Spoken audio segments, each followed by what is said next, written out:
अध्यक्ष महोदय, मेरा प्रश्न माननीय गृह मंत्री जी थे। साहेब बंदगी करके शुरू करो, दोनों साहेब के चेले हो। हाँ, साहब बंदगी करके शुरू करता हाँ, हूँ। वो भी साहेब वाला है। और बेचारे वो मेरे को देख के मुस्कुरा रहे हैं क्योंकि पिछले बार कुछ ज़्यादा मैंने गलत सलत तो नहीं पूछा था, मगर कुछ ज़्यादा हड़बड़वा दिया था उनको। मैं सीधे सीधे प्रश्न पे आता हूँ, उल्टा प्रश्न तो किसी ने नहीं किया है। माननीय मंत्री जी, आपने स्वीकार किया है कि ये प्रश्नकाल के अवधि में 1 जुलाई से 24 नवंबर तक 24 आम आदमी नागरिकों की मौत हुई है, ये आपने स्वीकार किया है। मैं सिर्फ इतना जानना चाहता हूं, इनमें से कितने जनप्रतिनिधि हैं, कितने बच्चे हैं, कितने आम नागरिक हैं? क्या उनके नाम, उम्र और पता दे पाएंगे?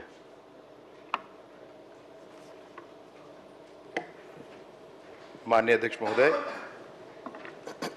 आपके यशस्वी कार्यकाल का 1 वर्ष पूर्ण हुआ। मेरी तरफ से हृदय से शुभकामनाएं। आपको तो देखकर, आप तो प्रेरणा स्रोत हैं हमारे, आपको देख करके राजनीतिक क्षेत्र में काम करना शुरू किया है। माननीय नेता प्रतिपक्ष जी कह रहे थे कि कुदृष्टि इधर होनी चाहिए। मुझे समझ में नहीं आई बात माननीय अध्यक्ष महोदय, कि चाहे वो कुदृष्टि हो, कुचक्र हो, कुविचार हो, कुसंस्कार हो, मतलब जिन जिन बातों का उनको ध्यान रहता है, इन सब बातों से आपका कहीं कोई नाता कभी रहा ही नहीं है। इतने वर्षों के संसदीय जीवन के उपरांत भी आपको न पहचान पाए, ये बड़ा अजीब विषय है, मेरे को ध्यान में आता है। माननीय अध्यक्ष महोदय, आज के प्रश्न के पहले मैं एक विषय जरूर कहना चाहता हूँ। नक्सलवाद के इस विषय पर दंश सारा समाज झेल रहा है, बड़े लंबे समय से झेल रहे हैं। 1995 में जब माननीय नेता प्रतिपक्ष महोदय अविभाजित मध्य प्रदेश के गृह मंत्री थे, तब भी ये विषय था, तब भी परेशानियां थी। और माननीय अध्यक्ष महोदय, मैं ये जरूर बताना चाहता हूं, जानकारी देने में कोई परेशानी नहीं है, जानकारी बताने में कोई विषय नहीं है, बताना ही है, परंतु कुछ बातों का ध्यान रखना पड़ेगा, कुछ बातों की का हिसाब करना पड़ेगा। और उसमें विशेष रूप से ये मैं कहना चाहता हूं कि जब 24 जुलाई को हम लोग फिर से बैठे थे माननीय अध्यक्ष महोदय यहीं पर, और माननीय नेता प्रतिपक्ष जी का प्रश्न था, उन्होंने एक बात कही थी कि मेरी शंका यह है कि नक्सली बताने के लिए पुलिस वाले भरमार बंदूक को ले जाते हैं, उसकी बॉडी के साथ भरमार बंदूक रख देते हैं, भरमार बंदूक जब्त हो जाता है और वह नक्सली हो जाता है। इस तरह का आरोप नेता प्रतिपक्ष जी ने जवानों पर लगाया था, सुरक्षा बलों पर लगाया था। उस दिन का वो दिन है, और मैं आपको हृदय से धन्यवाद देना चाहता हूं माननीय अध्यक्ष महोदय। आपने कहा था, माननीय अध्यक्ष महोदय, आपने कहा था कि यह सार्वजनिक बहस का विषय नहीं है। आप भी गृह मंत्री रहे हैं, इसे आप ज्यादा अच्छे से समझते हैं, ऐसा आपने कहा था माननीय अध्यक्ष महोदय। सेंसिटिव इशू है, ऐसा आपने कहा था माननीय अध्यक्ष महोदय।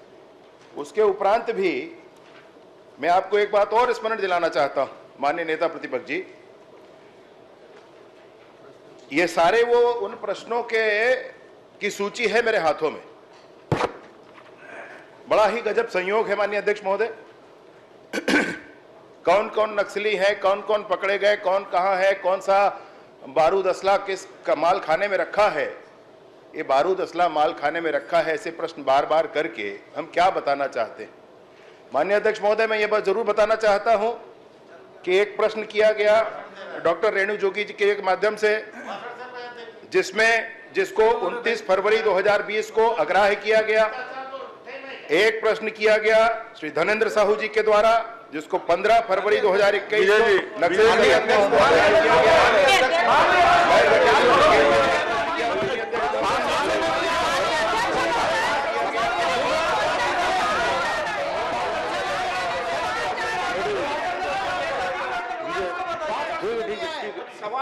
कृपया बैठे। संदर्भ ज्यादा देने की जरूरत नहीं है, इसी प्रश्न पे केंद्रित रहिए। मैं बिल्कुल इसी प्रश्न पर आ रहा हूं माननीय अध्यक्ष महोदय, मुझे बोलने दिया जाए।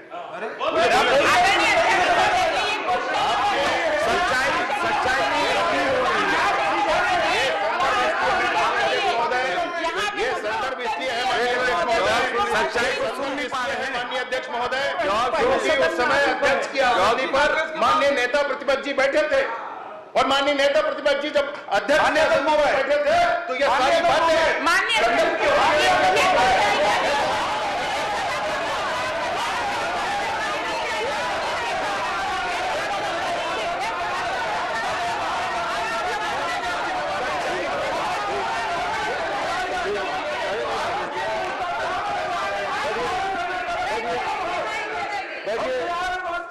बैठिए।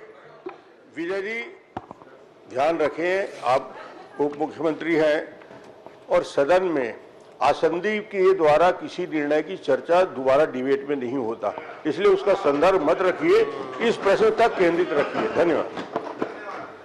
मैं बस एक अंतिम विषय इसमें कहकर अपनी बात, आपने जैसा मार्गदर्शन किया माननीय अध्यक्ष महोदय, एक प्रश्न मतलब आपके द्वारा ही लगाया गया था, उसको भी अस्वीकार किया गया था।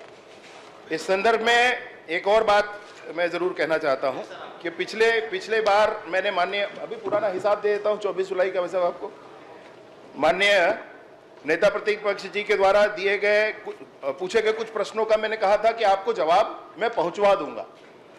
तो सदन में कल चर्चा भी हुई कि इस सरकार में या विगत सरकार में कभी किसी ने कुछ कहा ही नहीं, जानकारी पहुंचाई ही नहीं। माननीय नेता प्रतिपक्ष जी को ये जानकारी, उन्होंने 2 प्रश्न कहे थे जिसके संदर्भ में मैंने कहा था कि ये जानकारी आपको पहुंचा दी जाएगी और नियत समय में 25/11 को ये जानकारी 25/11/2024 को उनको पहुंचाई गई है। मैं सदन को भी इस बात को बताना चाहता हूं। चलिए, अभी का जवाब ये जानकारी दी गई है। माननीय अध्यक्ष महोदय, इसमें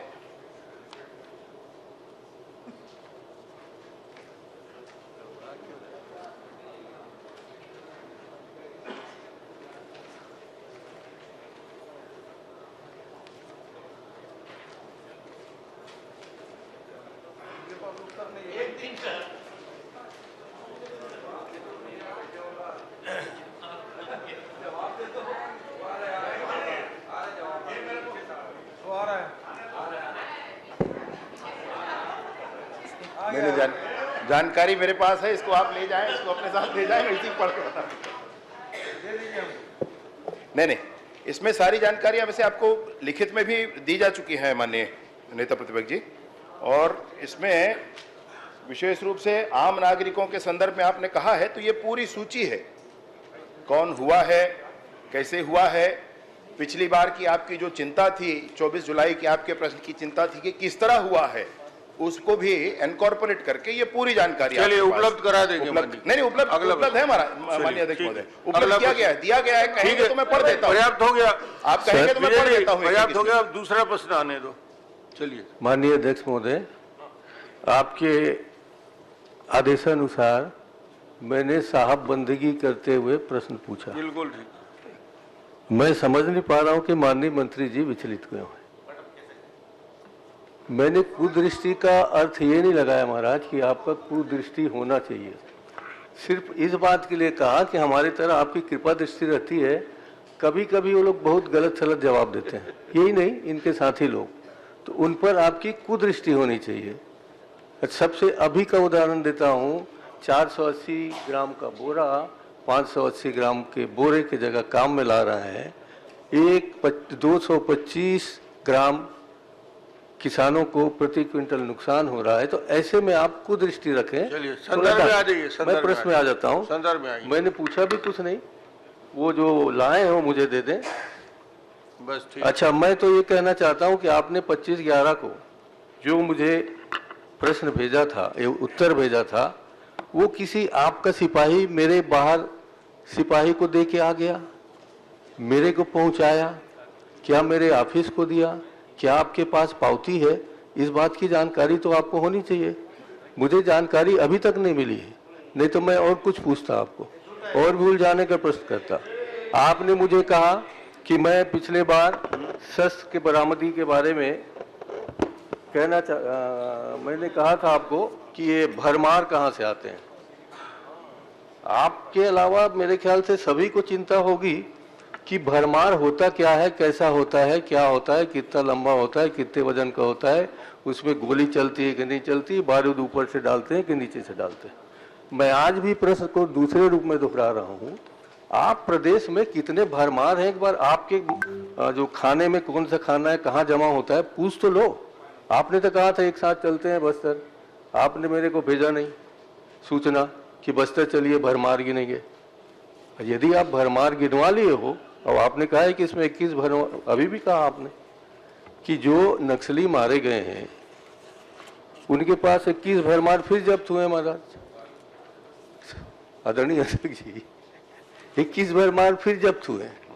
तो मैं इनको थोड़ी लगा रहा हूँ कि भरमार सप्लाई कर रहे हैं, मैं तो पुलिस वालों पर शंका व्यक्त कर रहा हूँ कि प्रतिपक्ष जी लंबा प्रश्न करने का रिकॉर्ड बना रहे हैं। नहीं बना रहा हूँ, उत्तर इतना लंबा प्रश्न बहुत कम और उत्तर इतना लंबा आया। इतना लंबा रहता है कि उतना लंबा प्रश्न बनता है। पॉइंटेड प्रश्न कर लीजिए। मैं पॉइंटेड करता हूँ सर, वो थोड़ा सा विचलित हो रहे हैं इसलिए। नहीं विचलित नहीं। अब मुझे मालूम है क्यों विचलित हो रहे हैं, आपको बता दूं जी। ये 3 बजे रात तक वहाँ कवि सम्मेलन देख के आए हैं। अब कवि सम्मेलन सुन के आए हैं कि देख के आए हैं वो जाने, और इनको नींद पूरी नहीं हुई शायद इसलिए विचलित हो रहे हैं। अब उनका ध्यान वहाँ क्या था ये तो नहीं मालूम। ये भरमार का प्रश्न माननीय मंत्री जी, कोई गड़बड़ प्रश्न नहीं है, मैं भी था, मैं भी जानना चाहता था कि आखिर भरमार क्या है। चलिए एक दिन जांच कर ले, मुझे आपको फंसाने का कोई मतलब नहीं। हो गया। माननीय अध्यक्ष महोदय, ये पावती है जो प्रश्न नहीं किया उन्होंने, सलाह दिया है।